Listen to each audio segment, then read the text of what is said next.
होतच. परिस्थिती कशी असू द्या, हकीकत काहीही असली तरी चालेल. एक छोटी मुलगी होती. वयाच्या चौथ्या वर्षी दोनदा न्यूमोनिया झाला तिला. दोनदा. प्रचंड ताप. आणि त्यावेळेस एवढ्या सोयी सुविधा नव्हत्या की तिला चांगल्या उपचार पद्धती मिळेल असं काही नव्हतं त्यावेळेस. तापेनं फणफणलेली ती मुलगी एक अवयव तिचा निकामी व्हायला लागला. आणि तो होता डावा पाय निकामी झाला. डाव्या पायावरती जोर देऊन आता ती उभाही राहू शकत नव्हती. तो पाय अक्षरशः कापावा लागला.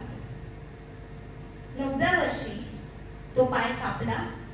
त्याच्या जागेवर धातूचा पाय बसवला. पण धातूचा पाय घेऊन चालणं किंवा उभा राहणं हे फार अवघड आहे. आपल्याला 2 दिवस पाय दुखले तर आपल्याला वाटतं पाय दुखायला लागले, मग आपण ही गोळी घेतो, ती मालिश करतो, तो मलम लावतो. पण तो धातूचा तो अवजड पाय घेऊन चालणं फार अवघड होतं. आणि 9व्या वर्षी तिला तो पाय बसवण्यात आला होता. तिने ठरवलं, डॉक्टर म्हणतायत चालू शकत नाहीये, पळू शकत नाहीये, लोक म्हणतायत आता हिचं काही खरं नाहीये, पण माझ्या मनात मात्र वेगळे स्वप्न आहेत, माझ्या मनात मात्र वेगळ्याच इच्छा आहेत, मला ते करून दाखवायचंय. आपण नियतीलाच बदलून टाकायचं ठरवलं. तिने चालायला सुरुवात केली. व्हीलचेअर वरून उठून उभा राहिली, चालायला सुरुवात केली, पळायला सुरुवात केली. प्रत्येक दिवस मेहनत घेतली. करायचंच आहे ना, मेहनत करावीच लागेल. मानसिक ताण होता, तो शारीरिक ताण होता, तो तिने पूर्ण केला.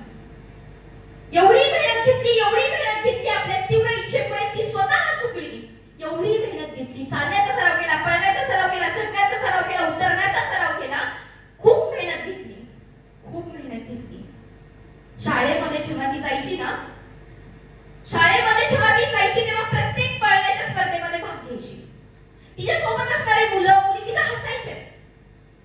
आम्ही बघ, अरे तू बघ, टिकणार आहे का तू? काही पण. अनेक स्पर्धा झाल्या, जिंकली नाही ती, हरली, प्रत्येक वेळेस हरली. ज्यांचे पाय, दोन्ही पाय सक्षम आहे, त्यांच्या पुढे हिचं काय टिकावं लागणार आहे?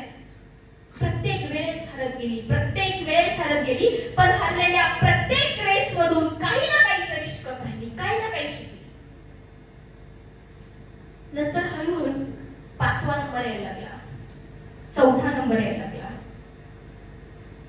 जर आपण मेहनत केली ना तर आलेली परिस्थिती, आलेली समोर हकीकत, आपल्या समोर असणारी आपली नियती ही सुद्धा आपल्या साथ देते. 5वा नंबर यायला लागला, 4था नंबर यायला लागला, 3रा नंबर यायला लागला, 2रा नंबर यायला लागला आणि शेवटी तिचा 1ला नंबर आला शाळेतून. आसपासच्या गावांमध्ये जेव्हा स्पर्धा व्हायच्या तेव्हाही ती भाग घ्यायची, तेव्हाही याच क्रमाने ती 1ला नंबर मिळवू लागली. आणि नंतर तिला वाटलं अब मेरा टाइम आ चुका है. तर अतिशय मेहनत घेऊन, अतिशय प्रयत्न करून, आपल्या नशिबाला दोष न देता, आलेल्या परिस्थितीला दोष न देता, ती परिस्थिती स्वीकारून त्याच्यासोबत लढा देऊन आपल्या जीवनात जग म्हणत होतं तुला चालता येणार नाही, चालून, पळून, चढून, उतरून त्याचा सराव करून ऑलिम्पिक मध्ये 3 गोल्ड मेडल जिंकणारी ती होती विल्मा रुडॉल्फ. 3 गोल्ड मेडल जिंकले तिने. आपण इमॅजिनही नाही करू शकत. सपने कुछ और थे, हकीकत कुछ और थी. सपने कुछ और थे, हकीकत कुछ और थी. पैर नहीं थे उसके पास, हिम्मत थी.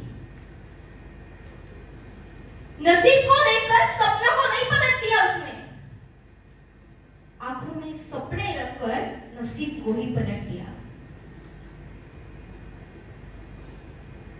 सगळे सांगत होते तुला तू नाही करू शकत, पण तिने ते करून दाखवलंय. मेरी खामोशियां में भी फसाना ढूंढ लेती है, मेरी खामोशियां में भी फसाना ढूंढ लेती है. ये दुनिया शातिर है जनाब, कोई ना कोई बहाना ढूंढ लेती है. ये दुनिया शातिर है जनाब, कोई ना कोई बहाना ढूंढ लेती है. मुझे चकनाचूर करने के लिए, मेरी हकीकत कर रही है प्रयास मुझे चकनाचूर करने के लिए, मगर मेरी हर आंख सपना सुहाना ढूंढ लेती है. माझे डोळे स्वप्न बघायचं सोडत नाही.